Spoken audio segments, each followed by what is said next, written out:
Hey y'all. It's April the 28th, I believe.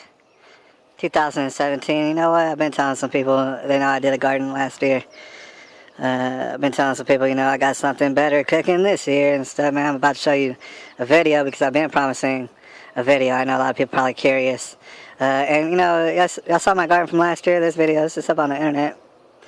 And it was doing pretty good. It just didn't do as good as I really could have done for various reasons. But shoot, man, this year, you're looking at a lot more success. Lord willing, you know what I'm saying? Because everything's done a little bit better this time around, right? For example, spacing, dude. This is one thing for everybody to think about. Your plant's going to need space, and that's not an option. Alright? Because, like, for example, my tomato plants, one caught a disease, and then they all caught a disease because they're all touching each other. So that's not good. This is the first part of the garden, and it's all tomato plants. This is pretty good amount of space, and you can see each and every last one of these bad boys popping off, alright? You know what I'm saying? Without a problem. This season's been especially good, alright? We're seeing very good weather. Bill and I, y'all need to come down here and check out our weather because we're growing some tomatoes down here. And that's only the beginning. That's 9 plants, alright? But that's not even the end of the tomato plants. Let's go over here. This is from last year, actually. Right there, you can see I got some mint growing from last year. Apparently that'll grow for 2-3 years. And you know what? It's chocolate. I forgot to mention, in case you didn't see, from last year. It's chocolate mint, right?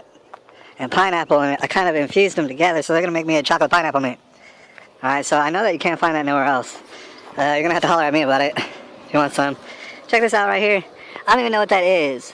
But I had that planted about winter time because it will stand strong during the winter. And it's all white. It kind of looks like one of those frosted Christmas trees. I don't know what it is. But it's doing pretty well right now. Right here, that was from last year, this cage. I just kind of left it and put less plants. Do y'all need to space out your plants if you're going to do it? Because they will kill each other, especially cucumbers, and that's what that is. That's a cucumber right there. Right there, that's another cucumber, like under that bar. And then right there, on the end, is another cucumber. That's 3. Alright? And it's a pretty decent sized cage. They're going to need it. Alright? Those bastards grow really big. And you got to space them out. It's probably a good idea. And so you don't really need too much of a cage around cucumbers. I might, put some more strings around them. If you just tie up some strings, the cucumbers, they'll hold up themselves. Kind of work like a vine. And over here, this is kind of new. See, this cage right here, that used to be right there. And I noticed it wasn't really getting that much sunlight. So everything growing there kind of grew, but it grew like in slow motion, basically. And it worked out, but, I didn't want it in slow motion. So I put it over here where it gets more sunlight. Now, I noticed there's some trees right there, and those trees are getting ate up by bugs real bad. So I noticed. Then I noticed, right here, what I got planted right here, this is all okra. Right there. And they were getting ate up by some bugs. And the thing is, okra's pretty strong. Alright, so sometimes as babies, they'll look like maybe they're dying and stuff. They don't have that much leaves, and they probably will die if they lose all their leaves. But actually, they're pretty resilient. They'll probably come back and just larger than charged. They'll grow real big. I mean, my okra plants, I let them grow, and shoot, they got about 8 feet tall. I mean, they just don't stop growing or giving you okra, and they'll give you okra every single day. The thing about an okra plant is you better pick it every day, because if you don't, I mean, you'll get gigantic okras. And you don't want those because they're very hard. You gotta pick them when they're small. But anyways, like I was saying, these okra plants, they were getting ate up by bugs. Alright, and so, the past couple mornings, on and off, I've been spraying them down. With a little solution, with a little bit of water. And you do it in the morning, definitely not during the day because they will die. You do it in the early morning. Spray. I made a solution with some garlic. I mixed up some organic garlic that I had and some soapy water. Sprayed them down, and I have been noticing the bugs really aren't tripping on it. Like, here, I'll show you. This is the tree that they're right by. And if you can get close up on it, I don't know if you can. You see, there's holes all in it. And I assure you, that's in the entire tree. Every single leaf has holes all in it. It's like, I don't know what kind of bugs these are. But you know what I'm saying? Sometimes you gotta do something about that. I mean, if a plant has a very strong immune system, it will be able, bugs won't even want to eat it. But if a plant doesn't have a very strong immune system, that's when the bugs start to eat it. So you really got to take special care of those plants. You know what I'm saying? You kind of treat them like preemies, if you will. Alright? I mean, they're equally as good, and they'll probably come out just as good, but you got to take care of them. So right now we're walking to the other garden. Alright? Bear with me. It's kind of a far walk. It's all the way across the property where I got another garden. Because, see, I showed you all those plants, and they'll probably be popping off. And it's going to be a lot. It's going to be a lot to deal with. I'm going to see a lot of tomatoes and okra, God willing. Alright, but there was more stuff that people around here wanted to plant. That's a big trampoline. Alright, let me just go down over here. So here's the other garden, which all together, it might be a little bit more bigger than the first garden. I want to show you all this because, you know, it's just, we wanted to plant more stuff. There's another tomato. I got that on the outside of the garden. I'm about to put a cage around it. I put cages around them, and like, the thing is, you know, you can make your own if you know what you're doing. I kind of figured out a way where I got these half tires, they're tires cut in half, and I put them around the tomato things, put a cage around them. Your tomatoes, you should do that, because the tomato plant is not really going to hold itself up very good. It gets real heavy. So there's another tomato plant, and there's another tomato plant. Like, all together, we're working on, I don't know, 13, 14 tomato plants all at one time. And meanwhile, I have younger tomato plants. I've kind of staggered them. So I do have younger tomato plants, and they're coming after the 14. We're going to have a lot of tomatoes, probably. This guy right here, he's an okra. I've been paying a special attention to him, you know what I'm saying, because he needs to get right. And so, you know, when you got a plant, especially like if you live in Texas, if you got a plant and it seems to be drooping during the day like that, that's not good, all right? Basically, it's getting too much sunlight. It's getting dried out real quick, and you might continue to water it a couple times a day, and then give it some shade if you can somehow. Give it some shade, and you'll notice that plant will come back, especially if it's an okra like this one. You know what I'm saying? These okras are resilient. Over here we got squash. I believe, you know, the other residents in this place, you know what I'm saying, they wanted to jump in and, you know, shoot. The more the merrier. But sometimes I don't know what it is they plant. I think there's some squash. And back here, looks like some elephant ear type looking plants. I'm not sure. I don't know if I remember what those are, or if I could say. And then there's these plants right there. I don't remember what those are necessarily. Alright, there's more plants. And they look like they match those plants. I'm not sure what they are, but I do know that right here we have cucumbers right there. And these cucumbers, like I said, these are planted way too close together, you know what I'm saying? They kind of planted them too close together, so I'm probably going to pick out 2 of them and only leave 2. But then, you know what I'm saying, if you plan to grow cucumbers, you got to understand, it's going to get real big.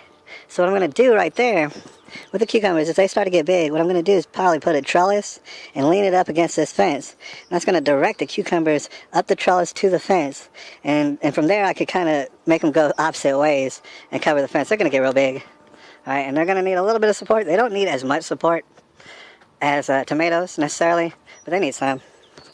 And over here, we got some pepper plants. You know, they too are kind of questionably close, but pepper plants are going to be a little bit smaller. And you kind of do it kind of closer together.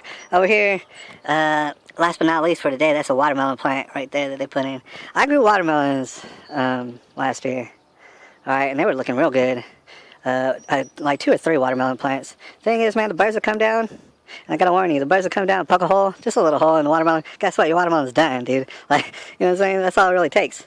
And I never really got a good watermelon out of the whole batch because of the dang birds. So it's like, you know, if you were gonna do it, I would suggest you put something around it to protect that stuff from the birds, because they can come from nowhere.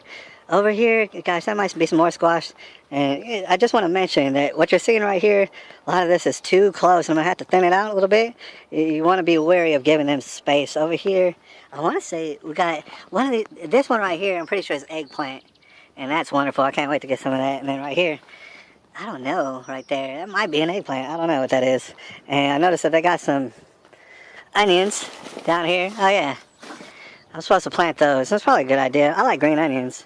I don't really, I mean, with other onions, I mean, with the big bulbs and stuff, you gotta concentrate on it, and I might do that. But then a lot of people don't realize there's a whole process to those big bulb onions. You gotta cure them. You gotta do certain things to them. I just really like green onions. But anyways, it's been a pretty long video. All right. Here's the garden, and in fact, we're probably going to have to expand it a little bit more, because I know they were talking to me about that they have cantaloupes there that need to get planted, and some other stuff, and like I said, I got a whole different generation of plants, and they're little babies right now. So, you know what I'm saying, either we create more space, or, you know, we get the plants that aren't looking so good, and we replace them with new plants that are looking so good. All right, and I'm not sure which way we're going to go with it. You know, we're definitely going to need more space, so I'm going to have to shoot another video where I show you what else I've thrown onto there and just how much plants we're going to try to have out here, man. Saving that money, you know what I'm saying? Learn how to take care of ourselves, feed ourselves. That's what we're talking about out here. Big Spring, Texas. This is the tribulation, by the way. All right. And it's April the 28th, 2017. I'm going to have to holler at y'all later. Hey, y'all.